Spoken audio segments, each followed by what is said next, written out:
from here, okay, once I get this, I don't want to start fishing right here because again, right now Ryan's on still has elbow articulation. I only really have his shoulder dominated.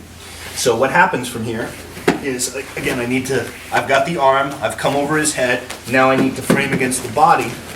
And however much he's wiggling around, I hug and I'm patient. Okay? I'm patient.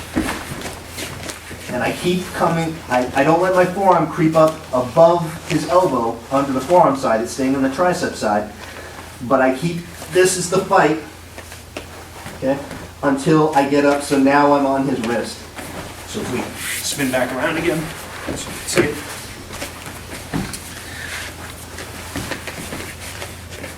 I get here, okay? And I adjust until I have it. Now, great submission from here. And again, if we talk about the chain, submission chain, even if you have great arm bars, still just think about in terms of priority. The further down the lever you are, okay, the less control you have, which is why on this one, we first shut down this, and then we shut down this, and then at the end, like all they can wiggle is their fingers, right? Obviously the best submission is a choke because then they go to sleep regardless how tough they are. But the best one in terms of the limb is all the way up the lever where you have the most control, you attack the shoulder. Because the thing is, if you're going for a Kimura attack, like a nice old school north-south Kimura, if you miss it, you're still on top, and you can always turn it into an armbar. Whereas if you go to an armbar, you can't very easily turn it back into a Kimura, okay? Unless you're doing Kimura trap or something like that. So from here, that north-south Kimura is always an option for you. Let's just spin a little bit. So what I'm going to do,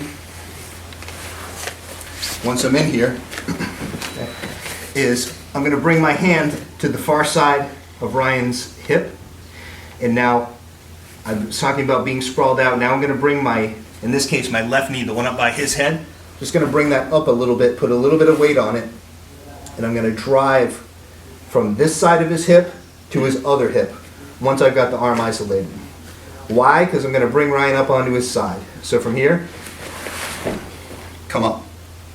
Now you'll notice his arm is between my legs, which means as I pinch my knees together from here and I sit on his head, his arm is in between my legs. It's not here fighting. The other thing you'll notice is when I come up, I drove across to bring him up on his side, but I kept the pinch of my ear and shoulder so his arm doesn't swim in, so he can now hold on to his belt and all that stuff.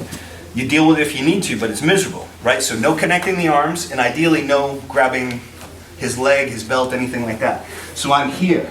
I know he's going to be fighting hard from here. Okay, go ahead. So I follow with my head, and I bring it up, and look, I bring it up still hugging, like this. If you prefer this version of having your knee up, it's perfectly fine. A lot of people think like it's wrong to have both knees down. It's not. You pinch your knees together and sit on his head, you actually restrict his movement. So people think you have no base, but you do. But if you want to do this, there's advantages to this as well. Make sure that, I find this to be less stable, typically. So you bring your foot out a little bit, and now you make a little lean-to pressure right into his shoulder. Now you're really tight, okay? So you can do either. But as I come up, now I'm basically doing the same thing vertically that I did before horizontally. So I don't let go and now fight, because that moment is when he grabs. Instead, as I come up, I keep the pinch, keep the pinch, keep the pinch, I come inside. Now I got it. See how tight that was? Like no space at any point. Your elbows into your body, make his elbow part of your body. And when I submit, I don't do it with my arms, I do it by turning my body, okay? So it's my torso that turns, not that, right? Now, if his arm happens to come out, so let's just switch over this way for a second. Just where you were. Like, can you point your legs that way? Oh, sure. But just turn onto your other side so you can see. Yep. So if I get here, and somehow his arm like kind of comes out, sometimes like you'll have it in between your legs, and something happens in the scramble and he comes in here, I'm still shin pinning it, right?